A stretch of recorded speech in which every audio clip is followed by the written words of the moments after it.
Olá pessoal, eu estou aqui em mãos com a pesquisa da doutoranda pela USP, Camila Torres, que trouxe um tema interessante. Ela fala sobre a qualidade de vida entre 3 grupos de jovens: o jovem ateu, o jovem cristão e o jovem que não tem religião. E o que me chamou muita atenção é que os 3 grupos têm o mesmo nível de qualidade de vida. Mas aqui, o que será que o jovem cristão pensa sobre isso, hein?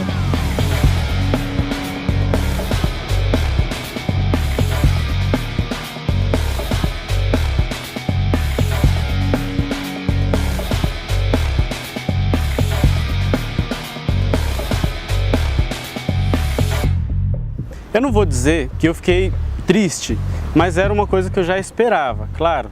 Por quê? Porque eu acredito que entre religiosidade e espiritualidade tem um espaço muito grande. Para mim não trouxe tanta novidade ou tanta surpresa assim, porque eu percebo que o comportamento de muitos jovens cristãos é influenciado pela mídia, pelo que a gente tem vivenciado na cultura secular. Eu confesso que fiquei muito chocada. Para mim, durante a vida toda, a religião é aquilo que te direciona, que te leva a fazer da sua vida a vontade de Deus.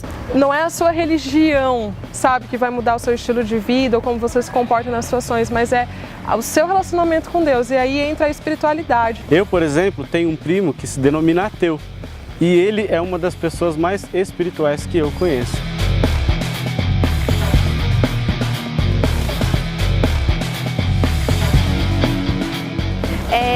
Eu sou cristã desde os 12 anos de idade, e uma coisa que eu percebia muito é que os meus amigos adolescentes ficavam um tempo na igreja e depois eles saíam. Eu estava fazendo faculdade de psicologia e daí nos atendimentos clínicos do final do curso eu peguei muitos pacientes evangélicos e todos os pacientes me relatavam situações de sofrimento dentro da igreja e não de coisas saudáveis.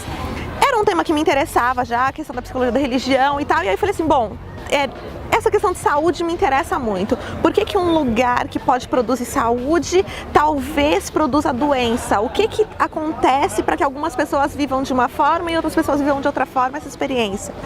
O título da minha dissertação foi Aproximações entre o crer e o não crer. Avaliação de qualidade de vida entre jovens evangélicos, ateus e sem religião. Basicamente, a minha questão era entender se a religiosidade, ou seja, a filiação religiosa, era um aspecto importante na qualidade de vida. Por quê? Porque a literatura demonstra que sim, a qualidade de vida é influenciada pela religião. Quando a gente vê na literatura, a gente vê que não só em qualidade de vida, mas temas afins, todos esses temas demonstram correlações entre religiosidade e o tema, né? No meu caso, qualidade de vida. Muitos dos jovens me nomeavam ser evangélicos, ou serem ateus, ou serem sem religião, mas aquilo não estava tão relacionado com a vivência deles ou com o sentido de vida que eles tinham dentro daquela prática. Espiritualidade é ser e religiosidade é fazer.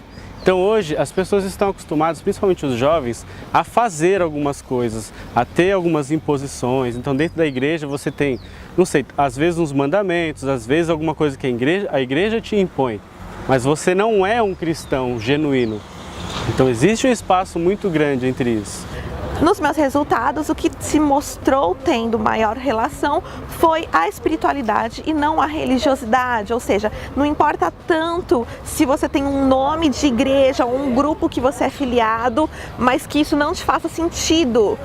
Me importa sim que você tenha um sentido de vida ligado a uma prática espiritual. Dentro dos meus evangélicos, eu não imaginei que eu teria respostas como o que é qualidade de vida para você? E aí as pessoas me dão as mesmas respostas que os outros grupos dão. Quando eu falo de sentido de vida, eu achei sim que ia ter uma diferença bastante grande, principalmente pelas questões religiosas. É claro que o meu grupo evangélico respondeu mais o nome de Deus, e meu grupo de ateus não.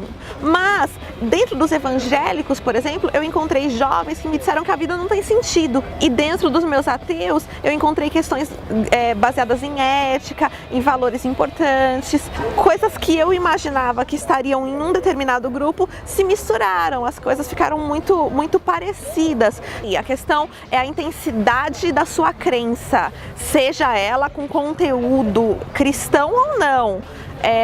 tem mais a ver com essa autenticidade mesmo, ou seja, o quanto isso faz sentido para sua vida e não necessariamente o nome que você dá para sua fé ou ausência, né, dessa instituição religiosa.